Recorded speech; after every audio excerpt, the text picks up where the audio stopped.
Good morning. Can everybody hear me okay? Just raise your hand if you can't. Sorry, it's a joke. Pleasure being here this morning. It really is an honor to be here to speak to you. I don't like speaking at podiums, so I'm going to move around. My presentation today is actually going to cover a number of different topics. I thought about spending 45 minutes on banking and credit and getting very granular, but I thought that that probably would bore you, probably would depress you a bit. So I'm going to mix it up a little bit. We're going to talk about banking. We're going to talk about the state of banking, what you can expect moving forward.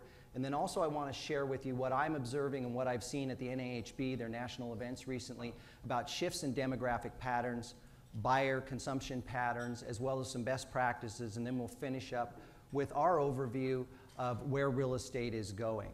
Okay, during the presentation, I'm going to move fast. I have a lot of information. If you have questions, we can take them at the end. If I don't get to them, then I will be here afterwards, be happy to follow up. But before I begin, this is your first time to interact. I need a volunteer. I need an assistant. Who wants to be my assistant? Somebody close that I can see. Come on. Somebody? Well, okay. I'm going to pick you. You're going to be my assistant. It's very easy. I'm not going to drag you up. For all of you who didn't raise your hand, you're going to miss out. I'm going to give you a $20 Starbucks card. If you do not participate, I have more prizes. I keep them. Your name appears on the invoice, okay, on my receipt. All I need you to do is at 8:50, just give me a sign so that I know I'm tracking. I don't have a watch. I sold it to make my house payment, okay? So it's tough, right? So let's talk about this. So the first thing let's talk about is banking. And I know I personally probably have not caused you pain, but feel free to boo or jeer. How has banking in the last 2 years impacted your business? Okay? I just, I can do pictures, and pictures actually speak a lot, and I hear the pain out there. So for you who are in the construction side, right, is your lender still in business? Right? Did the bank shut down? Did they remove your construction lines? Did they go back and revalue your finished lots and have curtailment payments making you pay down the equity? Right? For those of you on the home loan side, did the loan close on time? Did it miss the closing? Were the people crying? Did they ask for 12 pounds of documentation? Were the people in their moving van? Right? All of the things. You say, how did lending go from efficient to this great inefficiency? And just for those of you who are UW Husky fans, I think this guy was the one running banking. Okay? After 08, where did he go? Okay? There, I know this is conspiracy theory, but I think he ended up in banking and lending. But realistically, you all know, and I am a Husky fan. If there were Ducks here, well, I won't go there. But anyway, good luck next year. But what really happened with banking? How did we get this far off track? And really, I want to go back and relive the historic milestones of what's gone on. And many of you are familiar with it, but let's just do a quick review. Number one, in 08, we really had the collapse of the financial markets, did we not?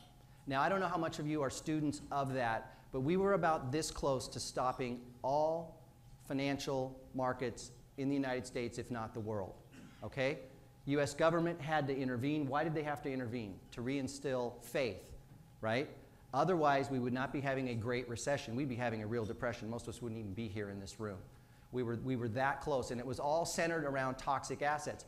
MBS means mortgage-backed securities, and as well as construction loans. Simply put, there were a whole bunch of real estate, equity in loans, and assets that really weren't there, right? And so immediately overnight, banks became illiquid, financing, investments evaporated, right? And there was this great upheaval going on. Then we had a tremendous amount of enforcement take place.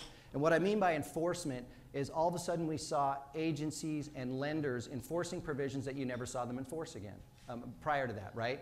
Curtailment payments, reducing equity proportions. We saw buyback on the home loan side. Oh, guess what? You didn't include the form, so now you have to buy back all of these loans. And we saw all of these rule changes. And for those of you in the sales side, if you remember the period from 08 through maybe early 010, how many rule changes were there on home loans? Was it not crazy? Did you have somebody approve, not approve, approve, not approve, approve, not approve, right? Back and forth, and then at the end, when they're crying it didn't get done. Those were all those rule changes that were happening out there. So this led to the development of new regulations and really getting us to where we're at today.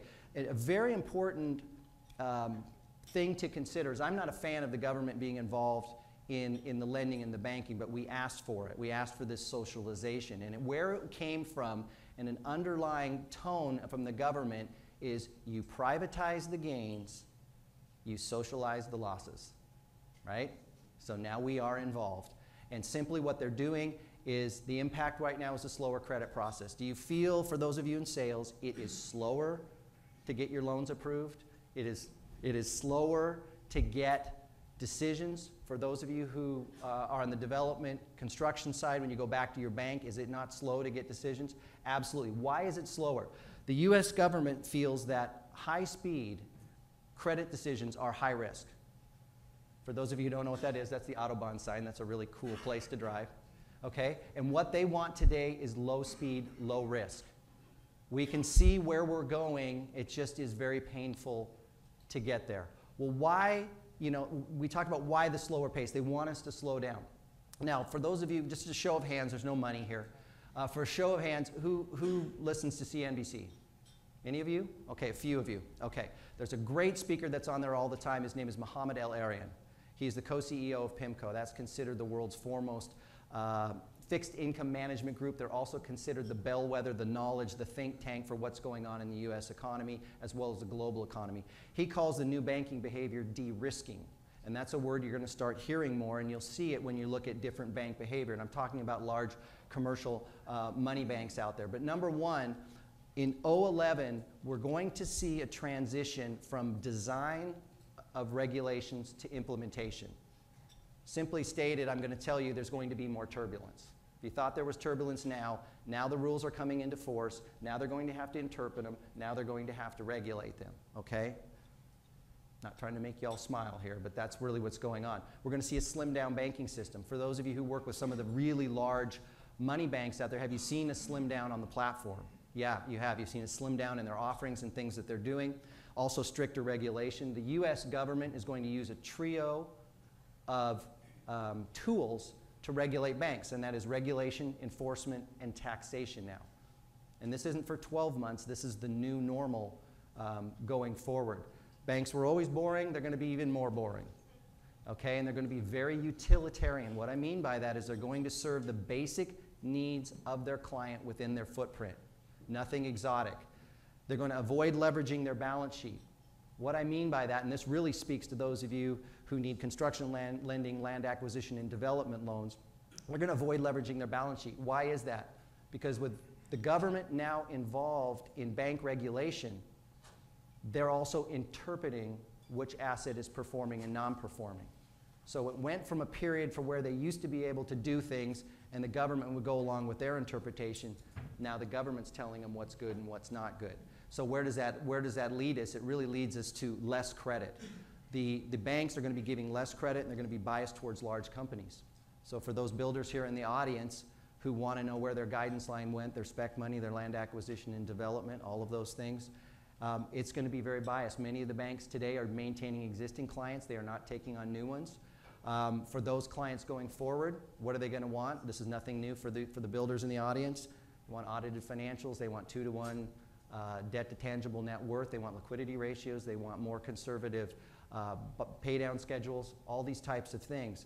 So it's going to be very, very difficult. And again, this is moving forward. This is really where we're at. And unfortunately, this really complicates an already anemic economy out there. I'm just going to pause for a moment if somebody wants to take Zoloft. It's not,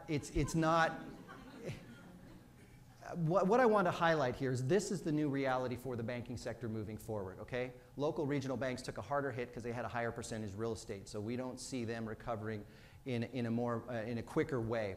So when you look at it and you say, is banking going to help me drive my business forward? The answer is probably not. They're not going to have a silver or gold life ring to throw out and say, hey, let's try this to stimulate that. So what we need to do is we need to look at what can we do within our organizations to drive more sales. And with that, I want to go into some sales data. I'm going to shift a little bit and try and get into a little happier area. We'll talk about sales and some things in buyer demographic. And I know somebody, and I forgot, was it Diane, somebody who tweeted sales statistics? Anyway, I got the email right before I came, and luckily I had the slide in here. I took a look at what was going on in Metro Seattle. Metro Seattle is considered Snohomish, King, and Pierce counties, just for metropolitan statistical areas. And I went back and I said, how many new homes closed, what was their average price, and what was the total volume, 08, 09, 010. And let me just bring these on real quick here for you. I'm sorry, I'm going fast. We have a lot of information to cover.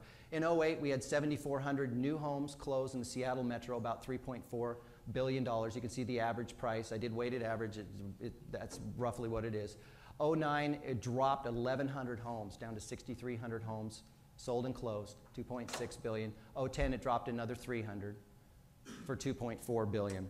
My point here with this is home sales, yes, they've been down 18%. The rate of decline is declining. We truly feel as an organization we are bottoming. Could it go down more? Yes. Could it be more depreciation? Yes. But we truly feel the rate of descent is pretty much flattening at this point. For those of you in sales, this is the new normal. Okay? You have to adjust and adapt to this market to find success out there. Just some basic questions. These are rhetorical. You don't need to answer them. We have, again, more prize money coming up later. But things that you ask yourself, and I always ask my sales team this. I said, for the builders, how many of these did we build and sell? For the sales professionals, how many of these did you write? There's 6,000 home sales. How many did you write? And for my team and for the finance people in the audience, I always say, well, how many of these did you finance? Answer is not enough. I say that because there still is a market out there.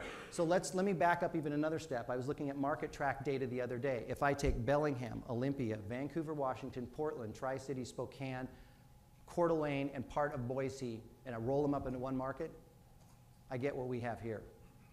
Just some perspective, okay, in terms of what we have going on.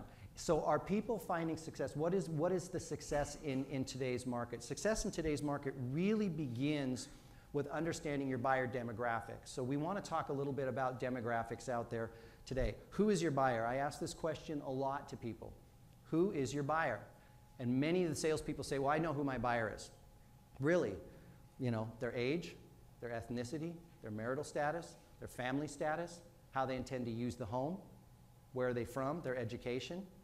Why am I going that deep with them? Because it tells me how they're going to use the home. Okay? Your buyer will tell you lifestyle, how the home is lived in. There was a study done about 20 years ago. It's called Houses Are for People. I'll give you the answer to this. What percentage of the buy decision is lifestyle? There's three things that people buy. Lifestyle is one of them. 1/3 of the buy decision is lifestyle. So understanding your buyer helps you understand their lifestyle, which also then helps you understand how to sell to them. At the National Sales Awards 2 weeks ago in Orlando, this is the National Association of Home Builders, the top new construction salesperson had 65% year-over-year sales increase. Whoa, that's a big number. And I'm not talking he sold 5 in 09 and 8 in 010. I mean, he sold a lot of homes. And he got up on stage and they said, what is the key to your success? And I'm going to speak to the lifestyle point. He said, I create such a compelling lifestyle for my buyers that are in front of me that they want to buy our home. And I thought that was very intuitive that he was already in touch with how the buyers were using the home.